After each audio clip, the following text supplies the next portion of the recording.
Les autorités gouvernementales, coloniales, vont imposer à ma personne physique un très long silence, mais elles ne parviendront jamais à détruire l'œuvre que j'ai accomplie, car elle vient de notre Dieu, le Père. Certes, ma personne physique sera soumise à l'humiliation et à la souffrance, mais ma personne spirituelle se mettra au combat contre les injustices semées par les peuples du monde des ténèbres qui sont venus nous coloniser. Car j'ai été envoyé pour libérer les peuples du Congo et la race noire mondiale. L'homme noir deviendra blanc et l'homme blanc deviendra noir. Car les fondements spirituels et moraux, tels que nous les connaissons aujourd'hui, seront profondément ébranlés. Les guerres persisteront à travers le monde. Le Congo sera libre et l'Afrique aussi. Mais les décennies qui suivront la libération de l'Afrique seront terribles et atroces. Car tous les premiers gouvernants de l'Afrique libre travailleront au bénéfice des Blancs. Un grand désordre spirituel et matériel s'installera. Les gouvernants de l'Afrique entraîneront, sur le conseil des Blancs, leurs populations respectives dans des guerres meurtrières et s'entretueront. La misère s'installera. Beaucoup de jeunes quitteront l'Afrique dans l'espoir d'aller chercher le bien-être dans les pays des Blancs. Ils parleront toutes les langues des Blancs. Parmi eux, beaucoup seront séduits par la vie matérielle des Blancs. Ainsi, ils deviendront la proie des Blancs. Il y aura beaucoup de mortalité parmi eux et certains ne reverront plus leurs parents. Il faudra une longue période pour que l'homme noir acquiert sa maturité spirituelle. Celle-ci lui permettra d'acquérir son indépendance matérielle. Alors s'accomplira la troisième étape. Dans celle-ci naîtra un grand roi divin. Il viendra avec ses trois pouvoirs, pouvoir spirituel, pouvoir scientifique et pouvoir politique. Je serai moi-même le représentant de ce roi. Je liquiderai l'humiliation que, depuis les temps les plus reculés, l'on n'a cessé d'infliger aux Noirs.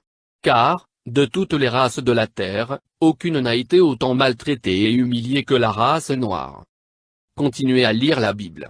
À travers ces écrits, vous arriverez à discerner les actes de ceux qui sont venus vous apporter ce livre et les écrits ou principes moraux contenus dans ce livre. Il faut qu'un voleur soit saisi avec l'objet qu'il a volé.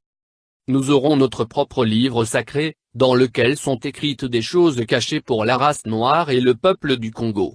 Un instructeur viendra avant mon retour pour écrire ce livre et préparer l'arrivée du roi.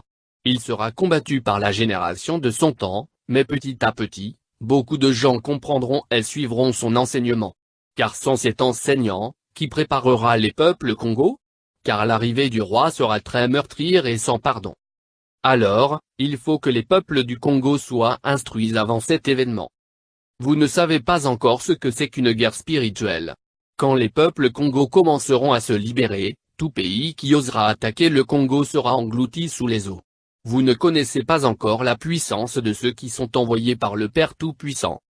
À quoi sert à l'homme de s'attaquer à Dieu si, le jour de sa mort, même s'il avait beaucoup de biens matériels, il n'a même pas le temps d'arranger son doigt? Vous ne savez pas de quoi est faite votre vie et pourquoi vous vivez. Car, exister physiquement c'est apparaître comme presque rien. Pourquoi tuer son prochain et espérer rester en vie, et pour combien de temps? Dieu n'est pas le temps, ni l'espace. Il est un tout dans le tout. La génération du Congo perdra tout. Elle sera embrouillée par des enseignements et des principes moraux pervers du monde européen. Elle ne connaîtra plus les principes maritaux de ses ancêtres. Elle ignorera sa langue maternelle. Alors je vous exhorte à ne pas négliger ni mépriser vos langues maternelles. Il faut les enseigner à vos enfants et à vos petits-enfants. Car viendra un temps où les langues des Blancs seront oubliées. Dieu le Père a donné à chaque groupe humain une langue qui sert comme d'une alliance de communication.